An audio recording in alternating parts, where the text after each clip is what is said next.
আজি মোৰ বাবে এটা বিশেষ দিন, কাৰণ আজি বহু বছৰ বিৰতিৰ অপেক্ষাৰ অন্তত আজি মই এই স্থানলৈ আপোনালোকৰ মাজলৈ আহিবলৈ সক্ষম হ'লোঁ আৰু সেই সুবিধাকণ প্ৰদান কৰাৰ কাৰণে ওদালগুৰি জিলা শাখাৰ জিলা সমিতি সভাপতি বাপকে প্ৰমুখ্য কৰি সমূহ কৰ্মকৰ্তা আৰু এই অনুষ্ঠানৰ আদৰণি সমিতিৰ সভাপতি সম্পাদক বাপকে প্ৰমুখ্য কৰি সমূহ কৰ্মকৰ্তালৈ মই আন্তৰিক মোৰ শুভেচ্ছা আৰু শ্ৰদ্ধা নিবেদন কৰিছোঁ। মই আপোনালোকৰ আগত বিশেষ ভাষণ প্ৰদান নকৰোঁ, কাৰণ আজি অনুষ্ঠানটোৰ মূল উদ্দেশ্য হৈছে মহাপাল নাম। কাৰণ আমি সকলোৱে দৃঢ়ভাৱে বিশ্বাস কৰোঁ আৰু এইটো মহাপুৰুষ শ্ৰীমন্ত শংকৰদেৱৰ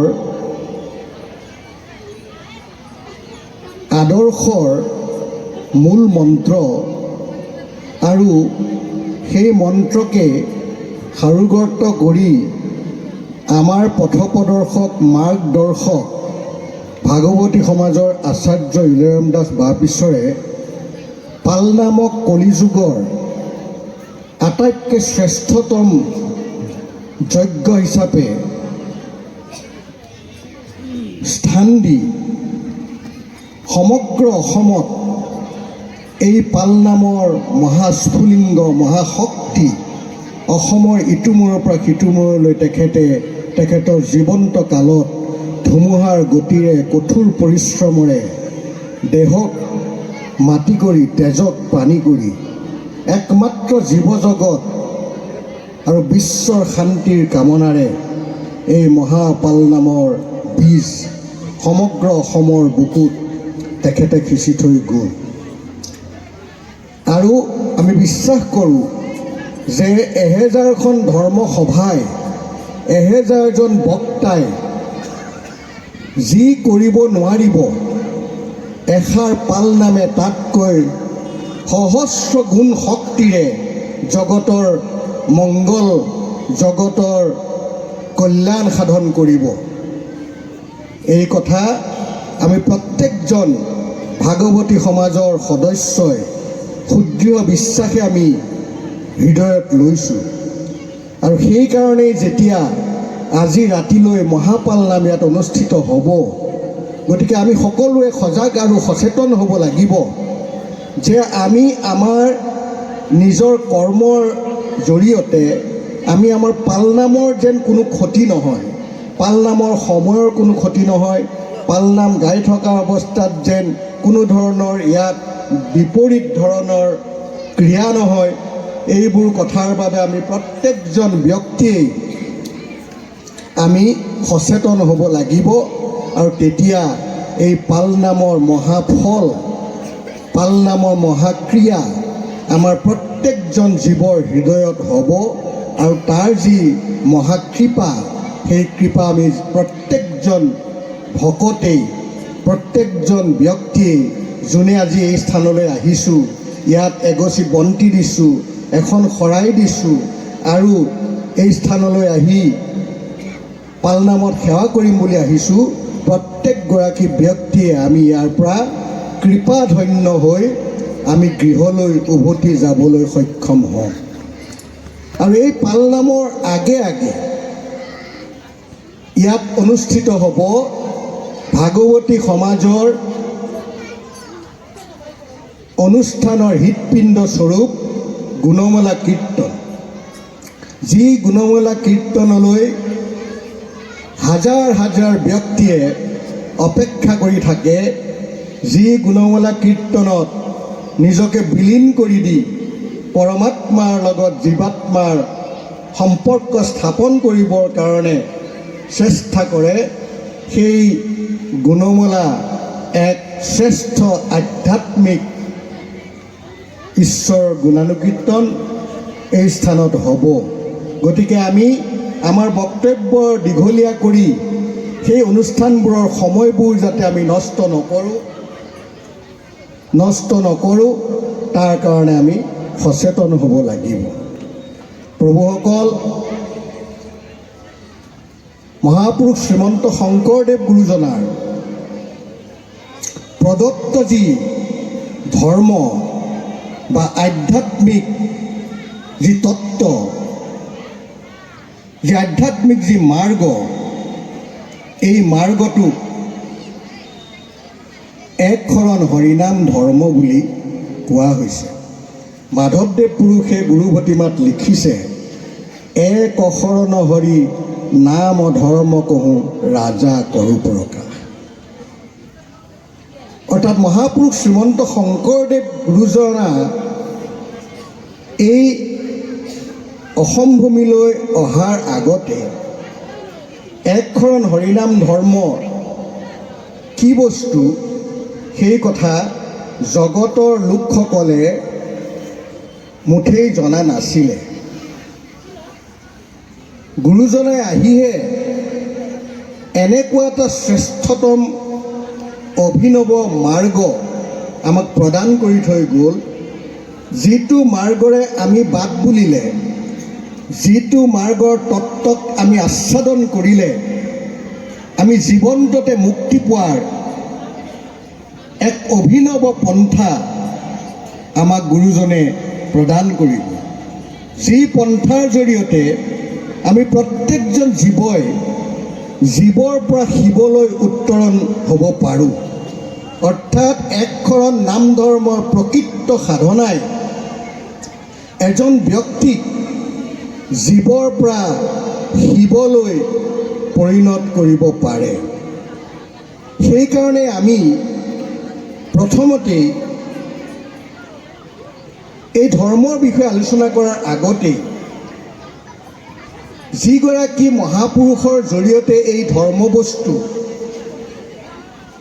আমি সমূহ জীৱই লাভ কৰিলোঁ, সেই গুৰুজনৰ পৰিচয় হোৱাটো আমাৰ নিতান্তই প্ৰয়োজন।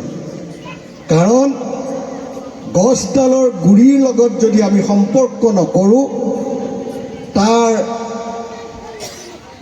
ফল বা অন্যান্যবোৰৰ লগত সম্পৰ্ক কৰিলে সেই সম্পৰ্ক আমাৰ ক্ষণস্থায়ী হ'ব।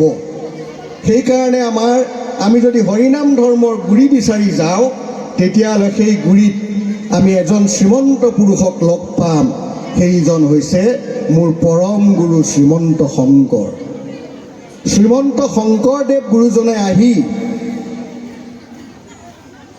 এই মৰ্তত গীতা আৰু ভাগৱতক তেওঁ সমস্ত ভাৰতবৰ্ষৰ শাস্ত্ৰ অধ্যয়ন কৰি বাকীবোৰ শাস্ত্ৰ তেওঁ একাষৰীয়াকৈ থৈ একমাত্ৰ দুখন চৈতন্য শাস্ত্ৰ তেওঁ আগুৱাই লৈ আহিল, শ্ৰীমদ ভাগৱত গীতা আৰু শ্ৰীমদ ভাগৱত। এই দুইখন শাস্ত্ৰৰ আধাৰত গুৰুজনাই এই মহাপুৰুষীয়া ধৰ্মৰ যি শুদ্ধ দৰ্শন, এই দৰ্শন আমাৰ মাজত প্ৰতিষ্ঠা কৰি থলে। সেইকাৰণে আমি মহাপুৰুষ শ্ৰীমন্ত শংকৰদেৱ গুৰুজনাক আগে চিনি পাব লাগিব। তেওঁনো কোন? তেওঁ যদি কোন আমি চিনাকি ল'ব লাগে, তেতিয়াহ'লে আমি গুৰুজনৰ সমসাময়িক যিসকল বৈষ্ণৱ কবি আছিলে, যিসকল ভক্ত কবি আছিলে, সেইসকলৰ কলমক আমি চাব লাগিব।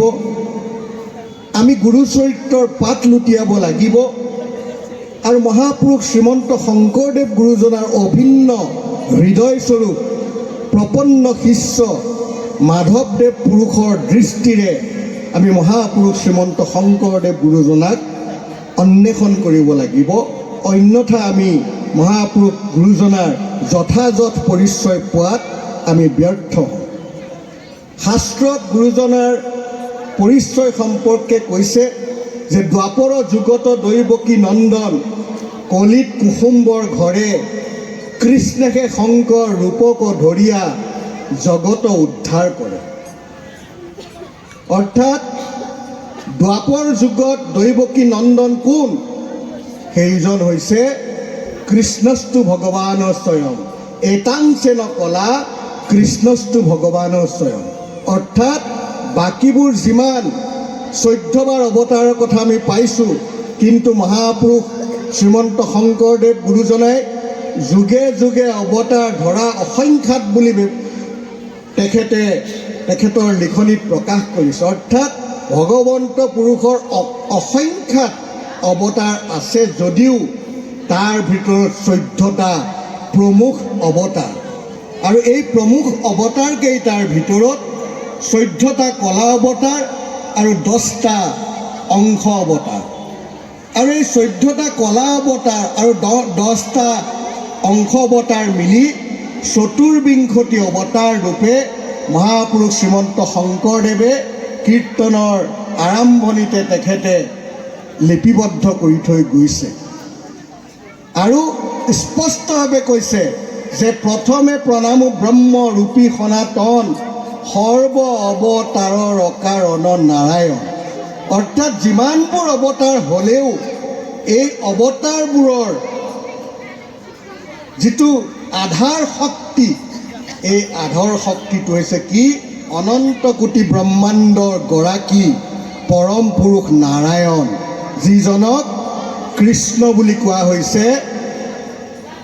সেইকাৰণে মৎস্যকুৰ্ম নৰসিংহ বামন পৰশুৰাম হলিৰাম বাৰাহ শ্ৰীৰাম বুদ্ধ কল্কি নামে দশ আকৃতি ধৰিছা কৃষ্ণ তজু পায় কৰহু প্ৰণাম বুলি মাধৱদেৱ পুৰুষে স্পষ্ট কৰি দেখুৱাই দিছে। আৰু সেইজন কৃষ্ণ কোন? এতাংচেন কলা কৃষ্ণস্তু ভগৱান স্বয়ং। বাকীবোৰ কলা আৰু অংশ একমাত্ৰ ভগৱন্ত কৃষ্ণ পূৰ্ণ ব্ৰহ্ম অৱতাৰ। আৰু সেইজন সম্পৰ্কে মাধৱদেৱ পুৰুষে স্পষ্টভাৱে নামঘোষাত তেখেতে লিখিছে। তাৰ যিটো শিৰোনামটো দিছে কি? ঈশ্বৰ নিৰ্ণয়। অৰ্থাৎ আমি যে ঈশ্বৰ ঈশ্বৰ বুলি চিঞৰি ফুৰোঁ, সেই ঈশ্বৰজন কোন? যিজন ঈশ্বৰক পাবৰ কাৰণে আমি সকলো জীৱই হাবিয়াস কৰিছোঁ, সৰ্বক্ষণে আমি কিবা নহয় কিবা স্তুতি নতি পূজা পাতল বিভিন্ন ধৰণে কৰিছোঁ, সেই ঈশ্বৰজন কোন? মাধৱদেৱ পুৰুষে আমাক প্ৰশস্ত ৰূপত দেখুৱাই দিছে। কেনেকৈ? কৃষ্ণ একদেৱ দুখ হাৰি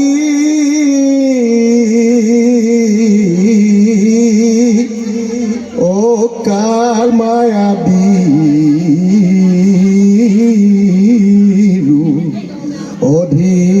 অধিকাৰী কৃষ্ণ বিনে শ্ৰেষ্ঠ দেওনা হিনাহিয়াৰ সৃষ্টি স্থিতি অন্ত কাৰী দেৱ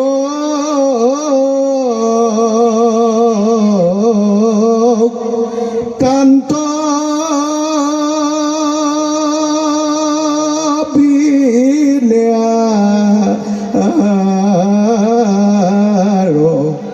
নাহি কেও জানিবা বিষ্ণুহে সমস্ত জগতে খাৰ। এইজন পৰম ব্ৰহ্ম ভগৱন্ত পুৰুষ, যিজন কাল মায়া কলি সমস্তৰ অধিকাৰী, যিজনে নিমিষতে সমস্ত জগত সৃষ্টি কৰিব পাৰে, সমস্ত জগত পালন কৰিব পাৰে, সমস্ত জগত ধ্বংস কৰিব পাৰে, সেইজন পুৰুষ কোন? সেইজনেই দ্বাপৰৰ দৈৱকী নন্দন ঈশ্বৰ কৃষ্ণ। তেওঁ এই জীৱসমূহক তাৰণ কৰিবৰ কাৰণে কি কৈছে? মাধৱদেৱ পুৰুষে সেই নামঘোষাতেই লিখিছে পদচন্দত কি? যে হে কৃষ্ণ, তুমি সমস্ত জগতৰ আধাৰ, তুমি এই জগতক ৰক্ষা কৰিবৰ কাৰণে তুমি আহি কিছুমান বিপৰীত লীলা কৰি এই জীৱসমূহক উদ্ধাৰ কৰিবৰ কাৰণে তুমি জগতত সেই বিপৰীত লীলাবোৰ তুমি থৈ গ'লা আৰু পৰৱৰ্তী জীৱসমূহে তোমাৰ সেই বিপৰীত লীলাসমূহ শ্ৰৱণ কীৰ্তন কৰোঁতে কৰোঁতে তোমাৰ মহাকৃপা সেই জীৱবোৰৰ হৃদয়ত স্থাপিত হ'ব আৰু সেই জীৱবোৰে পৰম গতি পোৱাৰ মহাপথ লাভ কৰিব। সেইকাৰণেই কৈছে জীৱৰ তাৰণ হেতু নাৰায়ণ ও প্ৰচাৰিলা নিজ যশোধৰ বিপৰীত। ইয়াত এই বিপৰীত শব্দটো আমি বিশ্লেষণ কৰিব লাগিব যে বিপৰীত কি?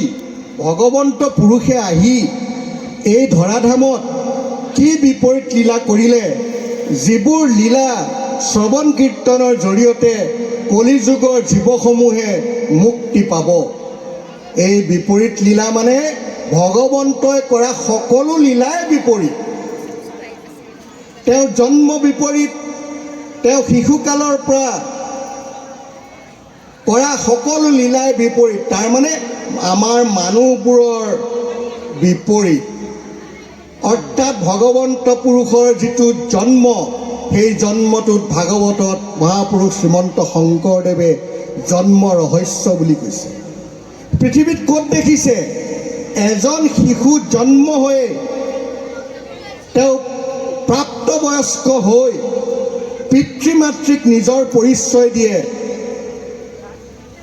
পিতৃ মাতৃৰ আগত তেওঁ কৰিবলৈ অহা তেওঁ গোটেই লীলাসমূহৰ বিষয়ে বৰ্ণনা কৰে আৰু তেওঁক ক'ত কেনেকৈ থ'ব লাগিব, পৰৱৰ্তী তেওঁ ক'ৰ পৰা লীলা কৰিব, এই গোটেই কথাবোৰ দৈৱকী আৰু বসুদেৱৰ আগত কেনেকৈ কৈছিল, এইবোৰ সাধাৰণ মানুহৰ কাৰণে যিটো সম্ভৱ, একমাত্ৰ পৰম ব্ৰহ্ম পুৰুষৰ কাৰণে সম্ভৱ, ইতৰ জগতৰ মানুহৰ কাৰণে সম্ভৱ নহয় বাবে তাক বিপৰীত বুলি কোৱা হৈছে।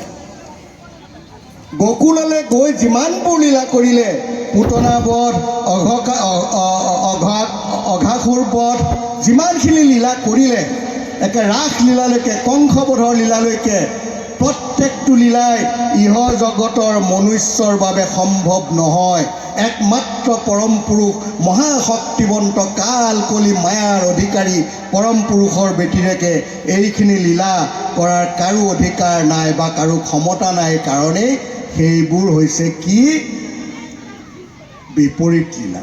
সেইকাৰণে মাধৱদেৱ পুৰুষে লিখিছে, ও নাহি জন্ম তোমাৰ তথাপি জন্ম ধৰা, সেই জন্মে জীৱৰ জনম দূৰ কৰা, সহজে অকৰ্তা কৰ্ম কৰায় পৰ্যন্ত, সেই জন্মে জীৱৰ কৰ্ম কৰায়ন্ত। অৰ্থাৎ তেওঁৰ জন্ম নাই, তেওঁৰ মৃত্যু নাই, অথচ তেওঁ এই জীৱ জগতক উদ্ধাৰ কৰিবৰ কাৰণে বাৰে বাৰে এই মৰ্তলৈ আহি শেষত তেওঁ পূৰ্ণ ব্ৰহ্মৰূপে আহিলে যে কলিত জীৱক তাৰণ কৰিব পৰা অন্য শক্তি নাই, গতিকে মই যাবই লাগিব। সেইকাৰণেই ব্ৰহ্মাৰ বাঞ্ছনী ব্ৰহ্মাই প্ৰাৰ্থনা কৰিলে। এই মহাপুৰুষ শ্ৰীমন্ত শংকৰদেৱ গুৰুজনাই গুণমালা পুথিত ইয়াৰ সংক্ষিপ্ত বিৱৰণ দিছে। কেনেকৈ? দৈতে ভিৰিলা ভাৰে পিৰিলা, দুখ সাক্ষী দিলা পৃথিৱী কান্দিলা।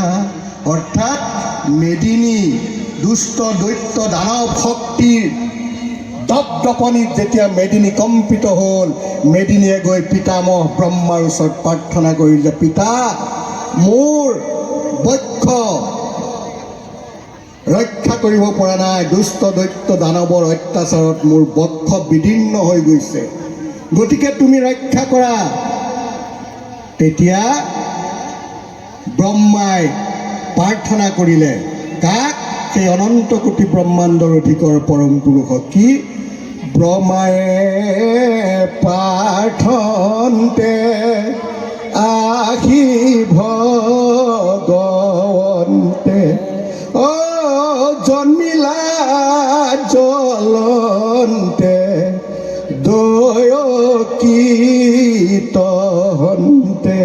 আমি সদায় গুণমালাত গাই আছোঁ, অৰ্থাৎ ব্ৰহ্মাই প্ৰাৰ্থনা কৰি তেওঁক লৈ আহিল, আৰু সেইজন পুৰুষে আহি এই জীৱসমূহক উদ্ধাৰ কৰিবৰ কাৰণে গীতাৰ জৰিয়তে কুৰুক্ষেত্ৰ ৰণাংগন সৃষ্টি কৰি দুষ্ট দৈত্য দানৱবোৰক তেওঁ নাশ কৰি ধৰ্ম পুনৰ সংস্থাপন কৰি থৈ গৈছে। ভগৱন্ত পুৰুষৰ আবিৰ্ভাৱৰ তিনিটা কাৰণ শাস্ত্ৰত বৰ্ণাইছে। यदा यदा हि धर्मस्य ग्लानिर्भवति भारत अभ्युत्थानम् अधर्मस्य तदात्मानं सृजाम्यहं परित्राणाय साधूनां विनाशाय च दुष्कृतां धर्म संस्थापनार्थाय सम्भवामि युगे युगे। অৰ্থাৎ তিনিটা কাৰণত মই জন্ম লওঁ। কি? যেতিয়া সাধুৰ ওপৰত দুষ্ট দৈত্যৰ যেতিয়া অত্যাচাৰ হয়, সেই দুষ্ট দৈত্য দানৱক মই ধ্বংস কৰিব লাগে, আৰু ৩ নম্বৰত মই অধৰ্মক নাশ কৰি ধৰ্মক পুনৰ সংস্থাপন কৰিবৰ কাৰণে হে পাৰ্থ মই প্ৰয়োজনত মই পুনৰ অৱতাৰ লওঁ। আৰু সেইমতে আহি কুৰুক্ষেত্ৰ ৰণাংগনৰ জৰিয়তে তেওঁ সকলোকে মাৰিলে, আনকি নিজৰ ভাগিন অৰ্জুনৰ পুত্ৰ অভিমন্যুকো বধ কৰিলে। কিয়? অভিমন্যুকটো বধ কৰিব নালাগিছিল। অভিমন্যু তেওঁ নিজৰ ভাগিন, তেওঁ মৰমৰ, কিয় বধ কৰিলে? তেওঁ আহিছিল ভূমিভাৰ হৰণ কৰিবৰ কাৰণে। তেওঁ দেখিছিল যে অভিমন্যু এনেকুৱা শক্তিধৰ, অভিমন্যুৱে ইচ্ছা কৰিলে মুহূৰ্ততে সমস্ত জগত ধ্বংস কৰিব পৰা ক্ষমতাপ্ৰাপ্ত এজন মহাৰথী। তেওঁক যদি নাশ কৰা নাযায় তেতিয়াহ'লে মেদিনী সেই ভাৰৰ পৰা মুক্ত নহয়।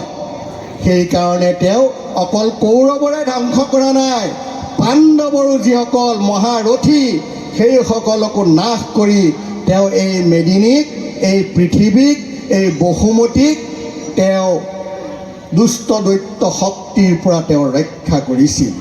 কংসকে আদি কৰি সকলোকে বধ কৰি তেওঁ এই পৃথিৱীখনক কি কৰিছিল? শান্তি প্ৰদান কৰিছিল। আৰু এই শান্তি প্ৰদান কৰাৰ পিছত জীৱসমূহৰ মুক্তিৰ বাবে তেওঁ কি কৰিছিল? এক মহাধৰ্ম গীতাৰ জৰিয়তে এই মৰ্তভূমিত থৈ গৈছিল। সেই ধৰ্ম হৈছে এক শৰণ ধৰ্ম। কেতিয়া? যেতিয়া উভয় সেনাৰ মাজত অৰ্জুনৰ ৰথৰ সাৰথি হৈ তেওঁ যেতিয়া ৰথখন ৰাখিলে, ৰাখি পেলাই অৰ্জুনক ক'লে, অৰ্জুন তুমি মোৰ প্ৰাণ সখা, তুমি চাই লোৱা আজি গোটেই কুৰুক্ষেত্ৰ ৰণাংগন, তোমাৰ শত্ৰুসমূহ তুমি সন্মুখৰ পৰা চাই লোৱা, অলপ সময়ৰ পিছতেই তুমি যুদ্ধত ব্ৰতী হৈ, যুদ্ধত প্ৰবৃত্ত হৈ এজন এজনকৈ তুমি বধ কৰি তুমি মহাভাৰতৰ শ্ৰেষ্ঠ বীৰ, মহাভাৰতৰ শ্ৰেষ্ঠ মহাৰথী হিচাপে তুমি কৃতিত্ব লাভ কৰিব পাৰিবা। তেতিয়া অৰ্জুনে চাই দেখে সন্মুখত তেওঁৰ গুৰু দ্ৰোণাচাৰ্য, কৃপাচাৰ্য, কুলগুৰু, তেওঁৰ ভাতৃসকল দুৰ্যোধন, দুঃশাসন, এইসকল ভাতৃ, আৰু দেখিলে তেওঁৰ আটাইতকৈ শ্ৰদ্ধাৰ পিতামহ ভীষ্ম। দেখি তেওঁ সৰ্বশৰীৰ কম্পিত হ'ল। তেওঁ ভগৱন্ত কৃষ্ণক ক'লে গাণ্ডীৱখন পেলাই যে মই গাণ্ডীৱ ল'ব নোৱাৰোঁ, মই গাণ্ডীৱৰ আজি শক্তি নাই, কাৰণ মই এই যুদ্ধ কৰিব নোৱাৰোঁ। যি যুদ্ধই প্ৰথমতে মোৰ তোনৰ পৰা শৰডাল গৈ মোৰ পিতামহ ভীষ্মৰ বক্ষত ভেদ কৰিব লাগিব। গুৰু দ্ৰোণাচাৰ্য কৃপাচাৰ্য এইসকলক ভেদ কৰিব লাগিব। মোৰ ভাতৃসকলৰ বক্ষত ভেদ কৰিব লাগিব। ইয়াৰ পিছত মোৰ ভাতৃ বধূসকল বিধৱা হ'ব, তেওঁলোকৰ ল'ৰা ছোৱালীবোৰ পিতাহীন হ'ব, মাউৰা হ'ব। গতিকে এইখন যুদ্ধ মই নকৰোঁ। যিখন যুদ্ধ কৰিলে মোৰ আটাইতকৈ মৰমৰ মানুহখিনিৰ মই অপকাৰ চিন্তা কৰিব লাগিব, এই বুলি তেওঁ পেলাই দিলে। তাকে মাধৱদেৱ পুৰুষে গাইছে, শোক মোহ মহা পংক মাজে অ অৰ্জুন মগন ভৈলা দেখি পৰম কৃপালু দৈৱ কি নন্দ নন্দন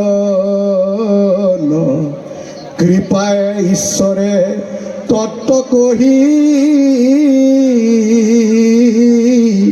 অ প্ৰচাৰিলা নিজ ভকতক হেন ঈশ্বৰৰ চৰণে লৈলো শৰণ। অৰ্থাৎ তেতিয়া ভগৱন্ত কৃষ্ণই অৰ্জুনক উদ্দেশ্য কৰি ক'লে যে অৰ্জুন, তুমি নিমিত্ত মাত্ৰ।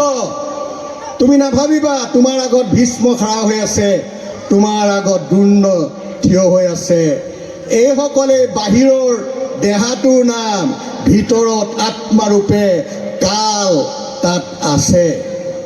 কৈছিল নৈনং চিন্দন্তি চিত্ৰাণি নৈনং দহতি পাৱক ন চৈনং ক্লেনয়ন তাপো ন সুচয়তি মাৰুত। যে তুমি যিটো দেহা বুলি ভাবিছা, এই দেহাটোৰ ভিতৰত এটা জীৱ সোমাই আছে, যিটো পৰমাত্মা। সেই পৰমাত্মা অবিনশ্বৰ, তেওঁ কেতিয়াও নমৰে, অজেয় অমৰ, জুয়ে পুৰিব নোৱাৰে, বায়ুৱে শোষণ কৰিব নোৱাৰে। তুমি পানীত পেলাই দিলে সি নষ্ট নহয়, অস্ত্ৰই কাটিব নোৱাৰে। সেই জীৱ অজৰ অমৰ। গতিকে তুমি যি কৰিবা, সেই বাহিৰৰ দেহাটোক তুমি বধ নকৰিলেও কাল ৰূপে মই বধ কৰিমেই। কিন্তু তোমাক মই মোৰ সুহৃদ বন্ধু হিচাপে তোমাক মই কৃতিত্ব প্ৰদান কৰিবলৈ, কৃতিত্ব ল'বৰ কাৰণে মই তোমাক এই সুবিধা প্ৰদান কৰিছোঁ। তেতিয়া অৰ্জুনে তেতিয়াও মান্তি নোহোৱাত তেওঁক ক'লে যে চোৱা, মই কাল, তুমি সেই কালৰ ওচৰত তুমি মোক কাল ৰূপে মানি লোৱা, মানি লৈ তুমি যুদ্ধত প্ৰবৃত্ত হোৱা। তেতিয়া ভগৱন্ত কৃষ্ণক উদ্দেশ্যি ক'লে যে তুমি আৰু মই একেলগে ডাঙৰ হৈছোঁ, একেলগে দুয়োজনে খেলি, তেতিয়াহ'লে তুমি কেনেকৈ ঈশ্বৰ হ'লা তাৰ মোক প্ৰমাণ লাগিব। তেতিয়া বিশ্বৰূপ দেখুৱাই এটা বিকট ৰূপ দিব্য দৃষ্টিৰে অৰ্জুনে দেখা পাইছিল। সেই বিকট ৰূপ, সেই বিৰাট ৰূপ, যি ৰূপ দেখাৰ পিছত অৰ্জুনে চিনি পালে যে সেইজন পৰম পুৰুষ, তেওঁৱে আদি, তেওঁৱে মধ্য, তেওঁৱে অন্ত, তেওঁৱে সৃষ্টিকৰ, তেওঁৱে সংহাৰকৰ্তা, তেওঁৱে পালনকৰ্তা। সৃষ্টিৰ আদিতে তেওঁ, সৃষ্টিৰ মধ্যত তেওঁ, সৃষ্টি ধ্বংস হোৱাৰ পিছত সেইজনেই থাকিব। সেইজন কোন? তেওঁৰ আগত থিয় হৈ থকা সেইজন পৰম পুৰুষ। অৰ্জুনৰ সৰ্ব শৰীৰ কম্পিত হৈ গ'ল। তেওঁ কঁপিবলৈ ধৰিলে, ৰোমাঞ্চিত দেহাৰে, কম্পিত দেহাৰে তেওঁ ভগৱন্তৰ চৰণত মূৰ থৈ কান্দি কান্দি ক'লে যে প্ৰভু, তোমাৰ এই বিকট ৰূপ মই চাব নোৱাৰোঁ। তোমাৰ এই বিকট ৰূপ চোৱাৰ পিছত মোৰ হৃদয়ত ভয়ৰ উৎপন্ন হৈছে। গতিকে তুমি এই বিকট ৰূপ, বিৰাট ৰূপ তুমি সামৰি সেই ৰূপ মোক দেখুওৱা, যি ৰূপ দেখাৰ লগে লগে মোৰ হৃদয়ত শান্তি আহে, মোৰ হৃদয়লৈ আনন্দ আহে। তেতিয়া ভগৱন্ত প্ৰভুৱে কি দিলে? তথাস্তু বুলি কৈ সেই বিৰাট ৰূপ সামৰি লগে লগে শংখ চক্ৰ গদা পদ্ম ধাৰণ কৰি তেওঁক দেখুৱালে। যিটো ৰূপ আমি প্ৰত্যেকজন শৰণীয়া ব্যক্তিয়ে শৰণত আমি লাভ কৰিছোঁ, যিটো ৰূপ মহাপুৰুষ শ্ৰীমন্ত শংকৰদেৱে কৈছে যে ভাই মুখে বোলা ৰাম হৃদয়ে ধৰা ৰূপ ও এতেকে মুকুতি পাইবা কহিলো স্বৰূপ ভাই। এই যিটো ৰূপ, এই ৰূপটো মহাপুৰুষ শ্ৰীমন্ত শংকৰদেৱ গুৰুজনাই কীৰ্তন পুথিত ধ্যান বৰ্ণন শিৰোনামাৰে তেওঁ ভগৱন্ত পুৰুষৰ চৰণৰ পৰা মস্তকলৈ, মস্তকৰ পৰা চৰণলৈ এই ৰূপটো তেখেতে আমাক দি থৈ গৈছে। আৰু গুৰুৰ কৃপাৰ বলত, আচাৰ্য বাপিছৰ কৃপাৰ বলত আমি প্ৰত্যেকজন শৰণীয়া ব্যক্তিয়ে সেই ৰূপ ধ্যানত আমি পাবলৈ বা ধ্যান কৰিবলৈ আমি প্ৰত্যেকজনে সক্ষম হৈছোঁ। সেইজন কৃষ্ণই অৰ্জুনক কৈছিল কি, মন মনা ভৱ মদ ভক্ত মদ য়াজিমাং নমস্কুৰু মাময় বৈশ্যাসী সত্যন্তে প্ৰতিজানে প্ৰিয়সীমে। মোতে মাত্ৰ সদা দিয়া মন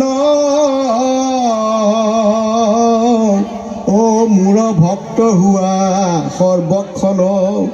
মোকে পূজা মাত্ৰ মোকে কৰা নমস্কাৰ কহিলো তোমাক সত্যবাণী অ পাইবা সুখে মোক মহামানী। তুমি প্ৰিয়তম সুহৃদ সখায় আমাৰ। অৰ্জুনে কৈছিল যে প্ৰভু মই আপোনাক চিনি পালোঁ, আপুনি আদি অন্ত, আপুনি এই সৃষ্টিৰ আধাৰ, আপুনি এই সৃষ্টিকৰ্তা, মই চিনি পালোঁ। তেতিয়া অৰ্জুনক কৈছে যে আৰু কিবা প্ৰশ্ন আছে নেকি তুমি কৰা, তোমাৰ চব প্ৰশ্নৰ উত্তৰ দিম। অৰ্জুন নিৰ্বাক, অৰ্জুনৰ কোনো প্ৰশ্ন নাই। অৰ্জুনে ক'লে যে মই তোমাক চিনি পালোঁ প্ৰভু, এই মোৰ যথেষ্ট। তেতিয়া ভগৱন্ত কৃষ্ণৰ অৰ্জুনৰ প্ৰতি মৰম উপজিল। অৰ্জুন কোন? অৰ্জুন হৈছে আমি, প্ৰত্যেকজন জীৱৰে প্ৰতিনিধি হৈছে অৰ্জুন। অৰ্জুনে ভগৱন্ত পুৰুষৰ সন্মুখত আমাৰ প্ৰত্যেককে প্ৰতিনিধিত্ব কৰিছে। ভগৱন্ত কৃষ্ণই যিখিনি কথা অৰ্জুনক কৈছে, অৰ্জুনৰ মাধ্যমেৰে আমাৰ প্ৰতিজন ব্যক্তিক কৈছে। অৰ্জুন মাত্ৰ মাধ্যমহে। অৰ্জুনৰ জৰিয়তে পৰৱৰ্তী কলিযুগৰ সমূহ জীৱক ভগৱন্ত কৃষ্ণই গীতাত এই তত্ত্ব থৈ গৈছে। অৰ্জুনক ক'লে, অৰ্জুনৰ প্ৰতি মৰম লাগিল। দেহী ঐ, অৰ্জুনে মোক চিনি পালে, মই যে অনাদিৰ আদি এই কথা অৰ্জুনে জানিলে, কিন্তু মোকতো জানিলেই নহ'ব, মোক পাব লাগিব। মোক পাবলৈ কোনটো ৰাস্তাৰে অৰ্জুন যাব লাগিব, সেই ৰাস্তাটোৰ বিষয়ে কিন্তু অৰ্জুনে মোক নুসুধিলে। গতিকে অৰ্জুন মোৰ প্ৰিয়, অৰ্জুনৰ প্ৰতি মোৰ মৰম আছে, গতিকে অৰ্জুনক মই মৰম কৰি নিজেই ক'ম। অৰ্থাৎ গীতাৰ অষ্টাদশ অধ্যায়ৰ ৬২ নম্বৰ শ্লোকৰ পৰা ৬৬ নম্বৰ শ্লোকলৈ যে ৪-৫টা শ্লোক, এই 5টা শ্লোক অৰ্জুনৰ প্ৰশ্নত ভগৱন্ত কৃষ্ণই কোৱা নাই। অৰ্জুনৰ প্ৰতি মৰম উপজি নিজে দিয়া সিদ্ধান্ত, আৰু এই ৪-৫টা শ্লোকেই গীতাৰ সিদ্ধান্ত, আৰু সেই সিদ্ধান্তই হৈছে মহাপুৰুষ শ্ৰীমন্ত শংকৰদেৱৰ প্ৰৱৰ্তিত একশৰণ হৰিনাম ধৰ্মৰ ভেটি। কি কৈছে? মন মনা ভৱ মদ ভক্ত মদ য়াজিমাং নমস্কুৰু মাময় বৈশ্যাসী সত্যন্তে প্ৰতিজানে প্ৰিয়সীমে। হে অৰ্জুন, তুমি মোকে ভজা, মোকে নমস্কাৰ কৰা, মোকে পূজা কৰা, মোকে অনাদি আদি বুলি ভাবা, তাকে কৰিলে তুমি মোক পাবা, কাৰণ তুমি মোৰ প্ৰিয়তম। চাওকচোন, ভগৱন্তক পোৱাৰ ৰাস্তাটো অৰ্জুনে নিজেই ক'লে। অৰ্জুনক নিজে ভগৱন্ত পুৰুষে কৈছে যে অৰ্জুন, তুমি মোক চিনি পালেই নহ'ব, মোক পাব লাগিব, আৰু মোক পাবৰ কাৰণে তুমি কি কৰিব লাগিব? মোকে অনাদিৰ আদি বুলি দৃঢ় বিশ্বাস কৰি তুমি কি কৰিব লাগিব? মোকে পূজা কৰিব লাগিব, মোকে সেৱা কৰিব লাগিব, মোকে নমস্কাৰ কৰিব লাগিব, মোকে ভজনা কৰিব লাগিব, তেতিয়া তুমি মোক পাবা। তোমাক মই ক'লোঁ। তাৰপিছত শেষত কি কৈছে? সৰ্বধৰ্মান পৰিত্যাজ্য মাম একম শৰণম ব্ৰজ অহং ত্বাং সৰ্ব পাপেভ্যো মোক্ষয়িষ্যামি মা শুচি। গীতাৰ শেষ শ্লোক সিদ্ধান্ত ভগৱন্ত পুৰুষৰ অৰ্জুনৰ প্ৰতি কি? যে অ সৰ্বধৰ্ম এৰি সখী শৰণ সাক্ষাৎ সুদৃঢ় বিশ্বাসে সখী লৈও মাত অ ঊৰ্ধ্ব বাহু কৰি মই কৰোঁ অংগীকাৰ অ সব পাপ হন্তে মই কৰিব উদ্ধাৰ। হে অৰ্জুন, তুমি যিমান শুনিছা আৰু যিমান শুনিবলৈ বাকী আছে সমস্ত ধৰ্ম তুমি ত্যাগ কৰা। যাগ যজ্ঞ হোম তীৰ্থ বধ যিমান আছে জগতত, যিমান শুনিছা আৰু যিমান শুনিবা ভৱিষ্যতলৈ, সকলো তুমি বাদ দিয়া। বাদ দি কি কৰা? মাম একম শৰণম ব্ৰজ। নিজৰ চৰণ দুখনলৈ দেখুৱাই দিছে যে মোৰ চৰণত শৰণ লোৱা। অহং মই, ত্বাং তোমাক, সৰ্ব সকলো, পাপেভ্যো পাপৰ পৰা, মোক্ষয়িষ্যামি মুক্তি দিম, মা শুচ তুমি চিন্তা নকৰিবা। এয়া ভগৱন্ত কৃষ্ণই অৰ্জুনক দিয়া গীতাৰ সৰ্বশ্ৰেষ্ঠ তত্ত্ব। ইয়াৰ পিছত গীতা শেষ হৈছে আৰু সেয়াই এক শৰণ ধৰ্ম। এই মহা ঈশ্বৰ কৃষ্ণই জগতত থৈ গৈছিল। কিন্তু ভগৱন্ত যোৱাৰ পিছত এই এক শৰণ গীতাৰ মাজতে থাকিল। এই এক শৰণৰ প্ৰচাৰ নহ'ল। সৰ্বসাধাৰণ ৰাইজে, সৰ্বসাধাৰণ লোকসকলে গীতাৰ সেই গৃহতত্ত্ব ভেদ কৰিবলৈ সক্ষম নহ'ল। ভাৰতবৰ্ষৰ অন্যান্য প্ৰান্তৰ যিমান পণ্ডিত আছে, যিমান গীতাশাস্ত্ৰী আছে, সকলোৱে গীতা বিভিন্ন ধৰণে ব্যাখ্যা কৰিছে, কিন্তু গীতাৰ যি মূল তত্ত্ব সেই তত্ত্বৰ সম্ভেদ পাবলৈ সকলোৱে ব্যৰ্থ হৈছে। কিন্তু আমি সৌভাগ্যৱান যে আমি মহাপুৰুষ শ্ৰীমন্ত শংকৰদেৱৰ দৰে এজন সৰ্বগুণাকৰ ভগৱন্ত পুৰুষক আমি লাভ কৰিছিলোঁ, যিজনে আহি গীতাৰ মূল গুহাৰ্থ তেওঁ এই গুহাৰ্থৰ পৰা যেনেকৈ ৰাজহাঁহে পানী আৰু গাখীৰৰ পৰা পানীখিনি ত্যাগ কৰি গাখীৰখিনি গ্ৰহণ কৰে, তদ্ৰূপ সমস্ত গীতা মন্থন কৰি গীতাৰ যি মূল সত্য এক শৰণ, এয়া মহাপুৰুষ শ্ৰীমন্ত শংকৰদেৱে আমাক দি থৈ গৈছে। গীতাৰ পৰা এক শৰণ আৰু ভাগৱতৰ পৰা হৰিনাম, এই দুইটাই পৰম শক্তিশালী। হৰিনামো শক্তিশালী আৰু এক শৰণো শক্তিশালী। দুইটাৰ সুকীয়া সুকীয়া সাধনাই জীৱক মুক্তি দিব পাৰে। কিন্তু মহাপুৰুষ শ্ৰীমন্ত শংকৰদেৱে কলিৰ জীৱসমূহৰ পৰম উপকাৰ সাধন কৰিবৰ কাৰণে এই এক শৰণ আৰু হৰিনাম ধৰ্ম দুয়োটাৰে সংমিশ্ৰণত এক অভিনৱ মাৰ্গ আমাক দি থৈ গ'ল, যিটো এক শৰণ হৰিনাম ধৰ্ম।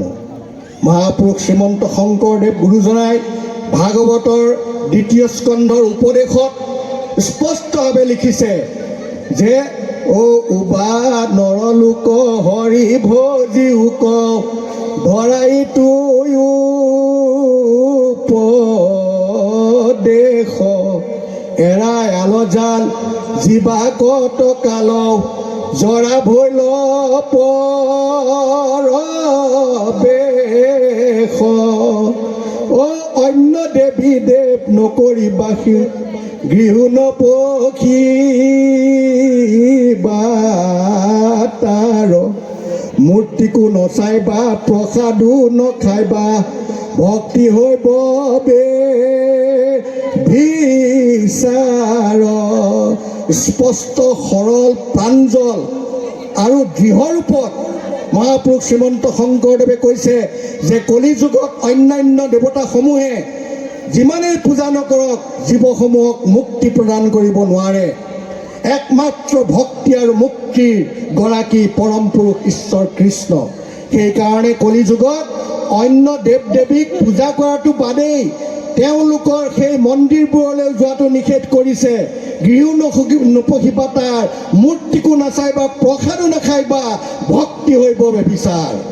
তেতিয়াহ'লে কি কৰিব লাগিব? একক কৃষ্ণদেৱ কৰিও কষেও ধৰিও তাহাৰ নাম, কৃষ্ণ দাস হুৱে প্ৰসাদ ভুঞ্জিয়া হস্তে কৰা টান কাম। কৃষ্ণৰ থানকত যত্নে চলিও ক সাঞ্চিও পুণ্যৰ দাম। কহয় শংকৰে কৃষ্ণৰ কিংকৰে ডাকি বোলা ৰাম ৰাম। স্পষ্টভাৱে আমাক এক শৰণৰ মহাবাণী আৰু কলি যুগত আমাৰ কৰণীয় যি মাৰ্গ, এই মাৰ্গ ভাগৱতৰ ২য় স্কন্ধৰ উপদেশত গুৰুজনে আমাক স্পষ্ট কৰি দিয়াৰ পিছত আমি পথভ্ৰষ্ট হোৱাৰ কিবা কাৰণ থাকিব পাৰে নেকি? আজি সনাতন শব্দটোক লৈ এক বৃহৎ ডাঙৰ কৌশল চলিছে। মহাপুৰুষ শ্ৰীমন্ত শংকৰদেৱৰ যুক্তি আৰু তেখেতৰ যি ধৰ্মাদৰ্শ, এই ধৰ্মাদৰ্শত সনাতন বুলি ক'লে একমাত্ৰ ভগৱন্ত কৃষ্ণকহে বুজায়, আনক কাকো নুবুজায়। সেইকাৰণে কৈছে যে ইটো বিতুপন ধৰ্ম সনাতন, আকেশে কীৰ্তন কৰে সাধুজন, কৃষ্ণৰ পৰম জনম কৰম। অৰ্থাৎ কৃষ্ণৰ জন্ম কৰ্ম এইখিনিয়ে হৈছে সনাতন। ইয়াত বাহিৰে বাকীবোৰ সকলো বিনাশী। একমাত্ৰ অবিনাশী হৈছে কৃষ্ণ গুণ, কৃষ্ণ নাম, কৃষ্ণ ৰূপ, কৃষ্ণ মহিমা, কৃষ্ণ ভক্তি। ইয়াৰ বাহিৰে বাকী সকলো অবিনাশী। কিন্তু সনাতন শব্দটোৰ আজি ব্যৱহাৰে সমগ্ৰ অসমীয়া এই মহাপুৰুষীয়া সত্তাটোক এক সন্দিহান কৰি তুলিছে। মহাপুৰুষৰ মতে কৃষ্ণ ভক্তিৰ বাহিৰে একো সনাতন হ'ব নোৱাৰে। কিন্তু আজি বহুতো অসমৰ বহিৰাগত ধৰ্ম সংস্কৃতিয়ে এই সনাতন শব্দটোৰ মাধ্যমেৰে অসমীয়া সমাজখন কলুষিত কৰাৰ এক প্ৰক্ৰিয়া আৰম্ভ হৈছে, যিটো আমি সকলোৱে আমি তাক প্ৰতিহত কৰিবৰ কাৰণে আমি প্ৰতিজ্ঞা ল'ব লাগিব আৰু বদ্ধপৰিকৰ হ'ব লাগিব। প্ৰভুসকল, মহাপুৰুষ শ্ৰীমন্ত শংকৰদেৱ ঈশ্বৰৰ অৱতাৰ। মাধৱদেৱ পুৰুষেতো কৈছে, স্পষ্টভাৱে কৈছে যে জুহি নাৰায়ণ মায়া বিস্তাৰী কৰোতি জগত নিৰমান, সনক সনাতন যোগী যাক এৰি মহিমা কবহু নজান, ত্ৰিভুৱন বন্দন দৈৱকী নন্দন জু হৰি কংসক বৈৰী, জগ জন তাৰণ দেৱ নাৰায়ণ শংকৰ সুহি হৰি। কিন্তু মহাপুৰুষ শ্ৰীমন্ত শংকৰদেৱ গুৰুজনাই মাধৱদেৱ পুৰুষক ইংগিত দিছিল যে প্ৰহাৰপু তুমি মোক মুকলি কৰি নিদিবা সম্পূৰ্ণ। তেতিয়া গুৰু ভতিমাৰ আগ পিছ একো নবদলালে, মাত্ৰ এটা শব্দ জু হৰি মাৰল কংস কৰিলে। জু হৰি কংসক বৈৰীৰ জাগাত জু হৰি কংসক মাৰল কংস কৰি শংকৰ তাক এই অংশ কৰিলে। বাকী সকলো একেই থাকিল। যদি গুৰু ভতিমাটো আপুনি পঢ়ে তাতেই বুজি পাব যে কি যে শংকৰদেৱ মনুষ্য নহয়, মনুষ্য শৰীৰত তেওঁ পৰম পুৰুষ ভগৱন্ত। আৰু সেইজনেই আহি আমাক একশৰণ হৰিনাম ধৰ্ম আমাক প্ৰদান কৰি কীৰ্তন দশম আমাক দিলে, ভাগৱতৰ আৰু গীতাক। সেইকাৰণে তেখেতে লিখিছে শাস্ত্ৰৰ উত্তম গীতা ভাগৱত, ধৰ্মৰ উত্তম নাম দেৱৰ উত্তম দৈৱকী নন্দন চৰণে কৰো প্ৰণাম।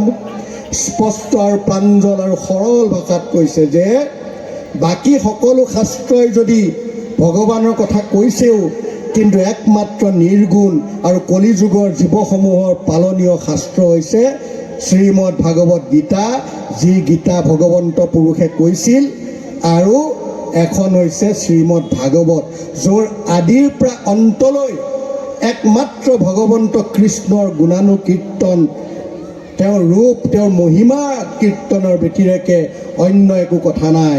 সেইখন নিৰ্গুণ পৰম আমাৰ শিৰৰ মুকুটস্বৰূপ শাস্ত্ৰ, আৰু সেই দুখন শাস্ত্ৰকে প্ৰতিপাদ্য হিচাপে লৈ তেওঁ কীৰ্তন, দশম আদি শাস্ত্ৰসমূহ ৰচনা কৰি এই মহাপুৰুষীয়া সমাজখনক যুগ যুগৰ বাবে বৰ্তি থাকিবৰ কাৰণে এটা সুগম মাৰ্গ আমাক প্ৰদান কৰি থৈ গ'ল, আৰু আমাক চিনাকি কৰি থৈ গ'ল পৰম দেৱতা ঈশ্বৰ কৃষ্ণক, আৰু তেওঁক পোৱা মাধ্যম হিচাপে আমাক দি থৈ গ'ল কণ্ঠত নাম।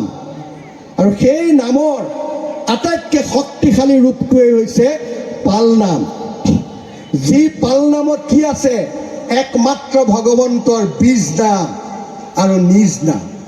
ভগৱন্তৰ অনেক নাম আছে, কিন্তু সকলো নামতকৈ পালনামত যি নাম মহাপুৰুষ গুৰুজনাই বান্ধি থৈ গৈছে, সেয়া নাম আটাইতকৈ শক্তিশালী।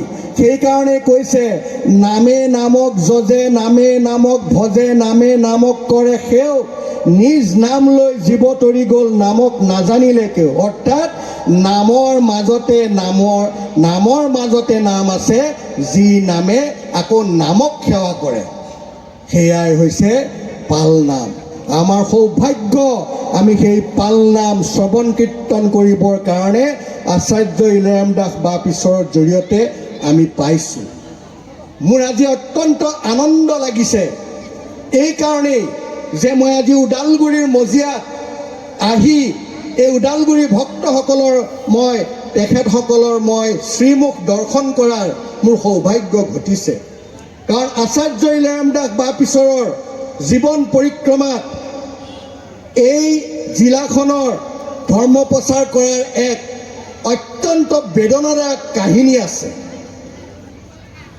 কাৰণ মহাপুৰুষ শ্ৰীমন্ত শংকৰদেৱৰ আবিৰ্ভাৱৰ অন্যতম কাৰণ কি আছিলে? গুৰু চৰিত্ৰত আপোনালোকে পাব, অন্যবাৰ অৱতাৰ ধৰন্ত ঈশ্বৰ হৰি, হৰি বাক পৃথিৱীৰ ভাৰ, অন্তৰ্জাতি পতিতৰ তাৰণ কাৰণ হেতু, ইবাৰ ধৰিলাই অৱতাৰ। অৰ্থাৎ ভগৱন্ত কৃষ্ণ ভূমিভাৰ হৰণৰ কাৰণে আহে, ধৰ্ম সংস্থাপনৰ কাৰণে আহে, কিন্তু গুৰুৰূপে মহাপুৰুষ শ্ৰীমন্ত শংকৰদেৱ আহিছে কি কৰিবলৈ? পতিত জাতিসমূহক উদ্ধাৰ কৰিবৰ কাৰণে। পতিত জাতিসমূহক চাৰিওযুগে যি মুক্তিৰ সন্ধান পোৱা নাছিল, চাৰিওযুগে যি ভক্তিৰ সন্ধান পোৱা নাছিল, শাস্ত্ৰসমূহ পঢ়িলে চকু ফুটিব বুলি যিসকলক যুগ যুগ উচ্চ বৰ্ণৰ লোকসকলে বঞ্চিত, লাঞ্ছিত, পদদলিত, অৱহেলিত কৰি ৰাখিলে, সেইসকল লোকক পূৰ্ণ স্বাধীনতা দি ঈশ্বৰ ভক্তিৰ সাধনাৰে পূৰ্ণ মানৱ সাজি মানৱ জীৱনতে মুক্তি লাভ কৰাৰ এক সুগম পথ আনিছিল মহাপুৰুষ শ্ৰীমন্ত শংকৰদেৱ গুৰুজনাই। কিন্তু অতি দুৰ্ভাগ্য আৰু দুখৰ বিষয় যে গুৰু দুজনাই এই ভূমি এৰাৰ পিছতেই গুৰুজনাৰ সেই প্ৰচাৰিত, সেই প্ৰদত্ত হৰিনাম ধৰ্মত কালিমা লাগি গ'ল। চাৰিটা সংহতিত বিভক্ত হৈ মহাপুৰুষীয়া ধৰ্ম পুনৰ এলান্ধুকলীয়া সমাজ ব্যৱস্থালৈ গুচি গ'ল। যিসকলৰ ওপৰত এই গুৰু ধৰ্ম প্ৰচাৰ প্ৰসাৰ কৰাৰ দায়িত্ব পৰিল, তেওঁলোকে ৰক্ষকে ভক্ষক হোৱাৰ দৰে এই মহাপুৰুষীয়া ধৰ্মত বিভ্ৰাট ঘটিলে। বিভ্ৰাট ঘটালে। পুনৰ যিজন মহাপুৰুষ শ্ৰীমন্ত শংকৰদেৱে কৈছিলে, যত জীৱ জংগম কীট পতংগম অগণগ জগত এৰি কায়া, যে সমস্ত জীৱ জগত ভগৱন্তৰ কায়া, ভগৱন্তৰ শৰীৰৰ পৰা ওলাই অহা একোটা অংশ। গতিকে কাকো ঘৃণাব নালাগে, কুকুৰ চিগাল গধৰ ভৰু আত্মাৰাম, জানিয়া সবাকো পৰি কৰিবা প্ৰণাম। বিশেষত মনুষ্য গণত যিজনৰে বিষ্ণু বুদ্ধি কৰি সৰ্বদাই মান্য কৰে। এনেধৰণৰ মহাবাণীৰে সমাজ সৃষ্টি কৰি থৈ যোৱা নগাৰ নৰোত্তম, ভূতৰ দামোদৰ, মিচিঙৰ পৰমানন্দ, কাৰ্বিৰ আপোনাৰ মিচিঙৰ জয়হৰি, এইসকলক আনি মুছলমানৰ চানখা, ব্ৰাহ্মণৰ সাৰ্বভৌম নৰোত্তম আৰু কৈবৰ্তৰ আপোনাৰ ভীমা, গঠিয়া, পূৰ্ণানন্দ, ৰাধিকা, এইসকলক আনি এখন বৈষম্যহীন সমাজ, সমদৰ্শী সমাজ ব্যৱস্থাৰে গুৰুজনে এটা যুগ যুগৰ বাবে এটা মানৱীয় ইতিহাস ৰচনা কৰি থৈ গৈছিল, নামঘৰক কেন্দ্ৰ কৰি। কিন্তু পৰৱৰ্তী কালত কেৰুণ লাগিল, পুনৰ পিছপৰা মানুহবোৰৰ অধিকাৰ খৰ্ব হ'ল।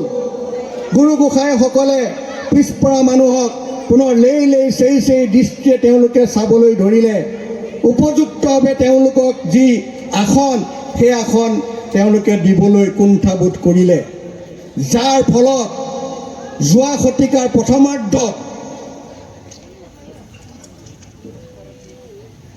অসমত মহাপুৰুষীয়া ধৰ্মৰ এক সংস্কাৰমুখী বিপ্লৱ হ'ল। যি বিপ্লৱৰ ফলস্বৰূপে অসমত শ্ৰীমন্ত শংকৰদেৱ সংঘৰ দৰে অনুষ্ঠানৰ জন্ম হ'ল। আৰু সেই অনুষ্ঠানতেই আচাৰ্য ইনাৰাম দাস বা পিছৰে কৰি থকা চাকৰিটো বাদ দি ত্ৰিবস্ত্ৰ পৰিধান কৰি ধুতি চেলেং চাদৰ গামোচা লৈ প্ৰচাৰক ৰূপে শংকৰ সংঘৰ মজিয়ালৈ গ'ল। আৰু শ্ৰীমন্ত শংকৰদেৱ সংঘৰ মজিয়াত 22টা আটাইতকৈ সম্ভাৱনাপূৰ্ণ জীৱন তেখেতে শ্ৰীমন্ত শংকৰদেৱ সংঘক দিলে। আৰু শ্ৰীমন্ত শংকৰদেৱ সংঘৰ মজিয়ালৈ লক্ষ লক্ষ জনতাক আকৰ্ষণ কৰিব পৰা ব্যক্তিত্বৰ গৰাকী আছিল আচাৰ্য ইনাৰাম দাস। তেখেতৰ এক সন্মোহনী শক্তি আছিলে, তেখেতৰ ভাষণৰ বাগ্মিতা, পাণ্ডিত্য, আৰু তেখেতৰ কণ্ঠত আছিল এক যাদুকৰী সাংগীতিক প্ৰতিভা, যাৰ জৰিয়তে লক্ষ লক্ষজনক শ্ৰীমন্ত শংকৰদেৱ সংঘৰ মজিয়ালৈ আকৰ্ষিত কৰিব পাৰিছিল। শৰণ সদস্য আছিল আৰু 2 বছৰ তেখেতে পদাধিকাৰো আছিলে। কিন্তু কালক্ৰমত সেই আটাইতকৈ কষ্টৰে জীৱনৰ 22টা আটাইতকৈ মূল্যৱান বছৰ দি অহা সেই শংকৰদেৱ সংঘও তেখেতে ত্যাগ কৰিবলগীয়া হ'ল। কাৰণ সংঘৰ পৰা এই পালনাম আৰু তিলক ধূলা আৰু সাধনৰ অমূল্য সম্পদ মালা বস্তু যেতিয়া শ্ৰীমন্ত শংকৰদেৱ সংঘৰ মজিয়াৰ পৰা বিতৰণ কৰিলে, 1972 চনত নেহেৰুবালিৰ অধিৱেশনত তেখেতে শ্ৰীমন্ত শংকৰদেৱ সংঘৰ পৰা ওলাই আহি তেখেতে মনৰ বেজাৰত পুনৰ অনুষ্ঠান নকৰোঁ বুলি 1 বছৰ বহি থাকিল। এই সময়ছোৱাত অসমৰ বহু বিশিষ্ট ব্যক্তি, তাৰ ভিতৰত উল্লেখযোগ্য নাম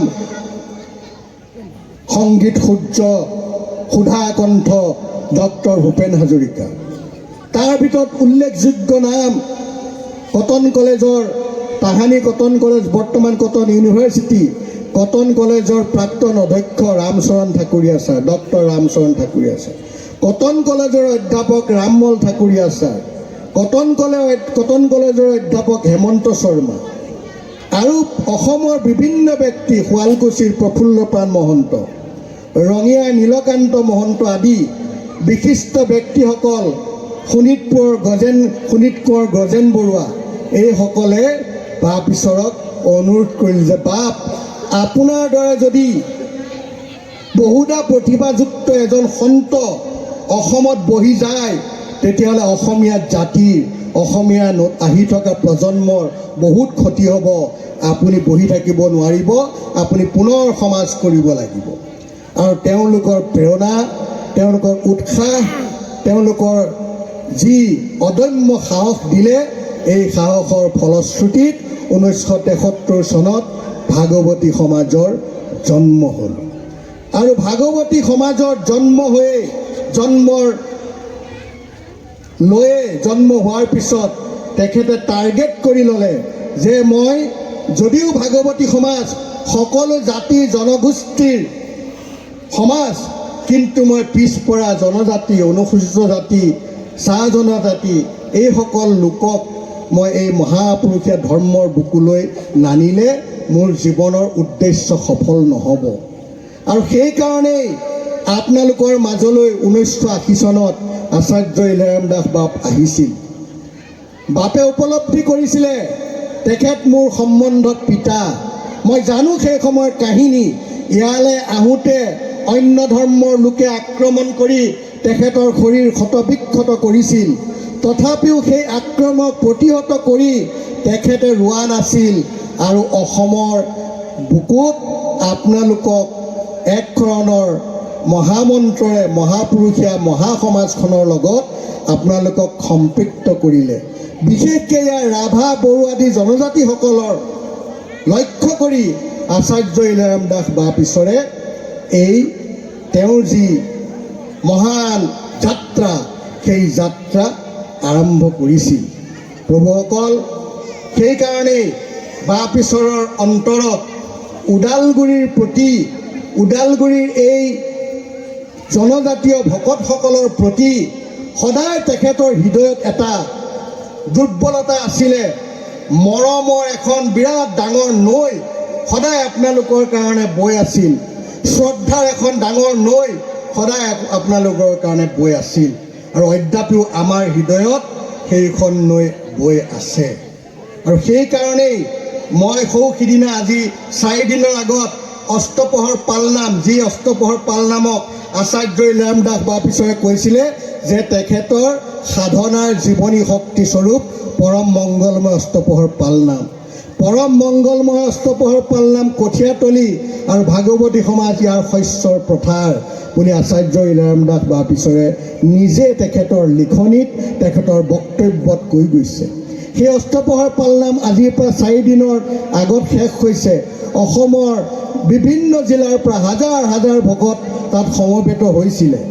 এই যজ্ঞভাগ আৰম্ভণিৰ প্ৰায় 4 মাহ আগৰ পৰা প্ৰায় 15-20 দিন পিছলৈ মই মোৰ দেহ, মন, শৰীৰ সকলো নিবিড়ভাৱে সম্পৃক্ত হৈ থাকে। মই এৰাই ক'লেও যাবও নোৱাৰোঁ, বেলেগ কথা চিন্তা কৰিব নোৱাৰোঁ। কিন্তু যেতিয়া নাৰায়ণ ৰাভাবাপে মোক কৈছিল আপুনি ওদালগুৰিলৈ যাব লাগিব, সেইদিনাই মই তেখেতক সেৱা জনাই এই নিমন্ত্ৰণ মই ৰক্ষা কৰাৰ মই আশা পুহিছিলোঁ। আৰু সেয়ে আজি মোৰ শাৰীৰিক অসুস্থতা, যোৱা 2 দিন মই জ্বৰত ভুগিছোঁ যদিও, কিন্তু মই আপোনালোকক সেৱা কৰিবৰ কাৰণে, আপোনালোকক চাবৰ কাৰণে, আপোনালোকৰ এই ঠাইখিনি বহুদিন মই দেখা নাছিলোঁ, পুনৰ এবাৰ চাবৰ কাৰণে মই ইয়ালৈ আহিলোঁ। আৰু আহি মই পৰম তৃপ্ত যে মই আপোনালোকৰ দৰ্শন পাই মই ধন্য হ'লোঁ। প্ৰভুসকল, ভাগৱতী সমাজৰ যোৱা 27টা বছৰ ভাগৱতী সমাজখন বিভিন্নভাৱে বিক্ষিপ্ত হৈ গ'ল। পুনৰ ভগৱন্তৰ কৃপাত সেই শুভক্ষণটো আহি উপগত হৈছে, যাৰ কাৰণে মই আজি আপোনালোকৰ মাজলৈ আহিবলৈ সক্ষম হৈছোঁ যে আমি বিভাজিত যি সমাজখন পুনৰ আমি এটা বিন্দুত একত্ৰিত হ'ম। ইতিমধ্যে আমাৰ 80% কাম আমাৰ শেষ হৈছে আৰু 20% কাম যদি আমি শেষ কৰিব পাৰোঁ অনতি পলমে, তেতিয়াহ'লে অসমত ভাগৱতী সমাজ এখনেই থাকিব। ভাগৱতী সমাজ আৰু কোনো দ্বিতীয়খন নাথাকে। ভাগৱতী সমাজৰ একক অনন্য অদ্বিতীয় প্ৰতিষ্ঠাপক আচাৰ্য ইলাৰাম দাস বাপিছৰ। আচাৰ্য ইলাৰাম দাস বাপিছৰে ভাগৱতী সমাজৰ সৰ্বকালৰ আচাৰ্য। আচাৰ্য ইলাৰাম দাস বাপিছৰে ভাগৱতী সমাজৰ প্ৰতিজন ব্যক্তিৰ আজিৰ পৰা 500 বছৰৰ পিছত, আজিৰ পৰা 1000 বছৰৰ পিছত অহা ভাগৱতী সমাজৰ প্ৰত্যেকজন ব্যক্তিৰ নামঞ্জনীয়া গুৰু আচাৰ্য ইলাৰাম দাস বাপিছৰে হৈ থাকিব। শৰণ যাৰ পৰাই নলওক, শৰণ যাৰ পৰাই নলওক, শৰণ মই দিম, শৰণ তেখেতে দিব, শৰণ বেলেগে দিব, কিন্তু চিনাকি কৰি দিব লাগিব আচাৰ্য ইলাৰাম দাস বাপিছৰক যে বাপিছৰহে নামঞ্জনীয়া গুৰু, মই নামঞ্জনীয়া গুৰু নহয়। মই তেওঁৰ প্ৰতিনিধি হিচাপে আপোনালোকৰ আগত তেওঁৰ বস্তুখিনি দিছোঁ। আজি যি শৰণ, আজি যি ভজন, আজি যি সৰুভাগ, আজি যি বৰভাগ, আজি যি পালনাম, এই পালনাম গুণমালাৰ একমাত্ৰ গৰাকী আচাৰ্য ইলাৰাম দাস বাপিছৰ। ত্ৰুটিৰ ক্ষমা বিচাৰিলোঁ, আপোনালোকক লগ পোৱাৰ পুনৰ আশা ৰাখিলোঁ আৰু সমিতিৰ নাৰায়ণ বাপকে প্ৰমুখ্য কৰি সমিতিৰ সমূহকে মই কৃতজ্ঞতা জ্ঞাপন কৰিলোঁ আৰু অভ্যৰ্থনা সমিতি, আদৰণি সমিতিৰ সকলোকে মোৰ সেৱা যাচি মোৰ বক্তব্যত হৈ যোৱা ভুল ত্ৰুটিৰ বাবে মই পুনৰবাৰ ক্ষমা বিচাৰি মোৰ বক্তব্যত বিৰাম লগাইছোঁ। কৃষ্ণ জয় জগতগুৰু শ্ৰীমন্ত শংকৰ।